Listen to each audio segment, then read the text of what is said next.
Good morning, my brothers and friends. Good morning, my followers. In our last video, we talked about VARO and Vecm. So in this video, I will teach you how to estimate a VARO and how to have it interpreted.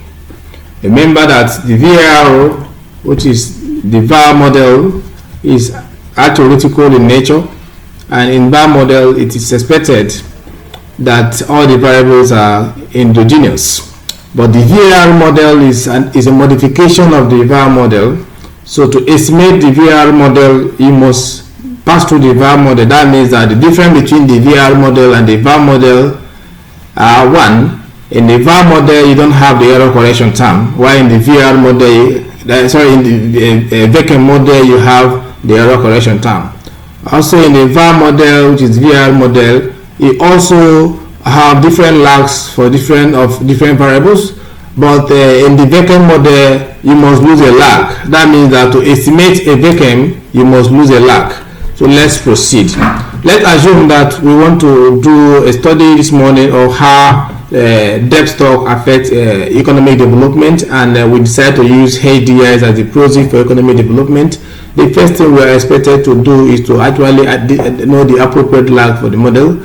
To have that achieved, you go to quick, you go to estimate VAR, you go to the VAR specification box, you type in your series HDI, the log value of DDG, the log value of FDG, and the exchange rate. These are my variables. HDI is a dependent variable, and these other ones are my independent variables. Exchange rate enter this equation as a control variable, and without changing anything, we click OK. And this is not where I'm going to. You move over to lag structure. You move to lag length criterion and come to lag specification. You click OK without changing. So this is your lag. Our lag now is not known, so I will copy this lag results neatly to a Microsoft Word where I will offer meaningful interpretation to it. We are going to do justice to it. This is my Microsoft Word, and I am trying to see how I can paste my lag results for interpretation. This is my lag results, because we need to do the lag result before actually proceeding. If you observe in this lag result, there are 36 in almost all of the information criterion linking to 2. So that means that the appropriate lag for this model is lag length 2.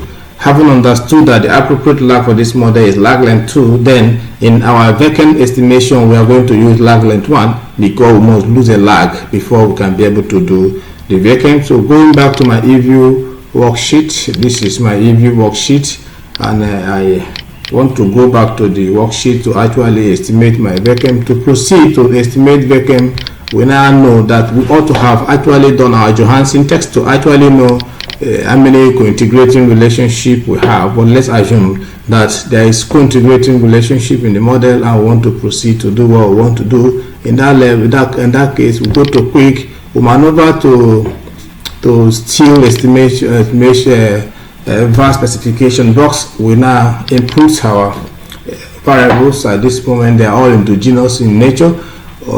We have lag 2 as the appropriate lag, but because we must lose a lag, we will now return it back to lag 1 without changing anything.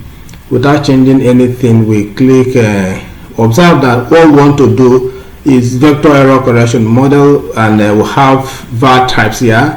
Remember that VECM is a component of VAR. So basically, it's under this particular area. We have the unrestricted VAR, while the VCM is restricted VAR. We also have the biasant VAR. But our attention this morning will be on VECM, which is Vecm. So we look at it. We have ticked 1. Once you tick this particular vector error correction icon, then other specification will pop up. You go to the co-integrating equation. Ensure that you have one co-integrating equation before you proceed, because in Vecm model, it is expected that there is at least one co-integrating equation or relationship. We are not doing that. No, we are not placing any restriction on the model. So this particular icon, you shouldn't go here until when I'm teaching you about placing restrictions on the equation. So at the moment, without changing anything here, we go back to the basic type and everything seems good. If you hit the OK button, you'll be exposed to a result that looks like this. This is how the vector error correction mechanism model comes like. This is how the results appear. How we actually copy it neatly to a PowerPoint where we offer meaningful interpretation. If you look at this result, it's in two phases. We have the first phase. This first phase. This is the first phase of this result. This first phase of this result. Most of the time, it explains the co-integrating relationship.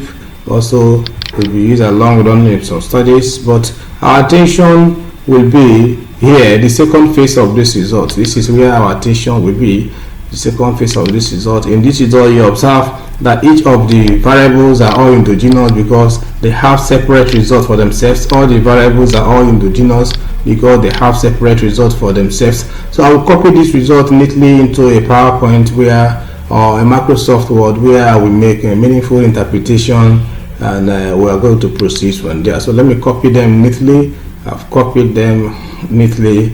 I will send them to a Microsoft Word now where we are going to discuss them and also offer meaningful economic interpretation to this whole mathematical output. So this is where we are at the moment.